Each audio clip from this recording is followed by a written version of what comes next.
치료 중단으로 피해를 호소하는 환자만 600여 명에 이르는 것으로 파악되고 있습니다. 부산의 한 상가 건물에 있는 치과병원입니다. 문은 굳게 잠겼고 피해를 호소하는 환자들의 글이 적혀 있습니다.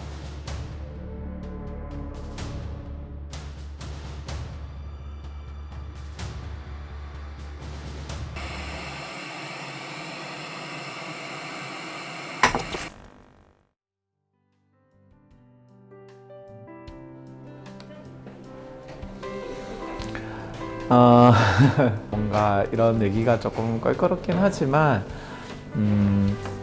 좀 마케팅이나 요즘 상업적으로 비용을 많이 낮춰서 이렇게 무작정 이렇게 하는 치과들이 좀 요즘에 좀 있잖아요. 그게 조금 걱정되는 건 사실이에요. 전체 임플란트는 그 사람 인생이 이제 좌우가 되는 거라서 책임지지 않는 치료를 하는 곳에서 만약에 하고 문제가 생겨서 오시는 분들이 많거든요. 안타깝죠. 그리고 이제 아무래도 그런 곳은 이제 의사가 주인이 아닌 경우도 좀 있고 그러다 보니까 하고 치고 빠지는 거예요. 그리고 이제 내일이 없는 거예요. 근데 환자분은 이제 앞으로 이거에 대한 기대를 하고 큰 결심을 하고 치료를 하시는 건데 그렇게 해버리면 남아있는 환자는 어떻게 하냐는 거죠. 그런 걸 보면 좀 안타까울 때도 많이 있습니다. 네.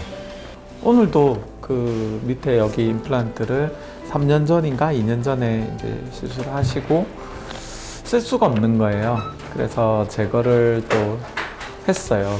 임플란트 수술을 하는 걸로 끝나야 될 치료가 벌써 그 주변에 염증이 생겼고 그걸 제거를 해야 되고 또 제거하면 그 부분에 뼈가 이렇게 움푹움푹 파이잖아요. 그 부분에 뼈를 재생을 또 시켜야 되고 또 잇몸을 또 재생을 시켜야 되고 염증을 또 컨트롤을 해야 되고 또 아무래도 이렇게 인공적으로 억지로 만들어 놓은 뼈의 그런 퀄리티가 원래 가지고 있는 프레시한 본의 그런 퀄리티가 달라요.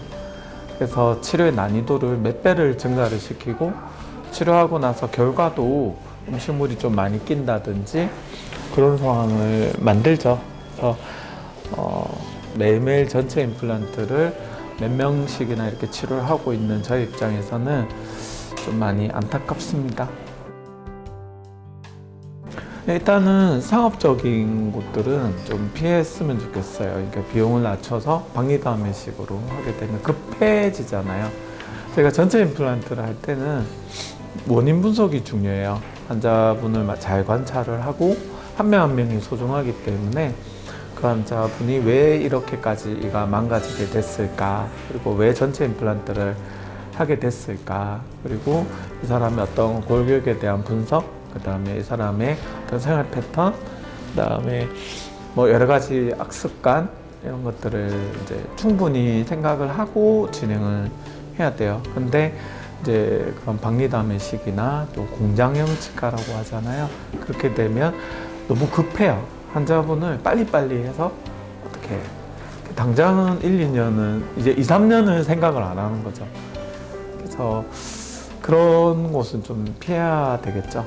그리고 더구나 전체 임플란트는 환자분 물론 이해해요. 환자분 입장에서는 비용이 많이 나가는 거니까. 근데 그 비용이 나중에 2배, 3배가 될 수가 있어서 전체 임플란트는 한 번 하고 평생에 이걸 2번을 하겠습니까? 한 번에 끝낼 각오를 하고 해야 되거든요. 근데 왜냐하면 2번째 때는 더 힘들어지니까. 안 그래도 힘든 케이스들이 많은데 그렇다면 이제 비용적인 부분도 중요하겠지만 그런 것보다는 조금 신중한 선택이 필요하지 않나 그렇게 생각해요. 네, 전체 임플란트는 사실 치과의사인 입장에서는 굉장히 보람되는 치료예요. 환자분의 삶이 달라지고 그 사람의 인생이 달라지는 치료예요. 그래서 저도 개인적으로는 굉장히 보람을 느끼는 치료라고 생각해요. 그래서 모든 저의 어떤 헌신의 노력을 해야 된다고 생각하는 그런 치료입니다. 마찬가지로 환자분들도 그런 부분에서 저랑 눈높이를 같이 가져갔으면 좋을 것 같아요. 치과 치료들 중에 이렇게 환자의 삶을 바꾸는 치료가 거의 드물어요. 그렇다면 환자분 입장에서도 내 삶이 바뀌는 건데 신중하게 선택을 해야 되지 않을까 이제 생각을 합니다.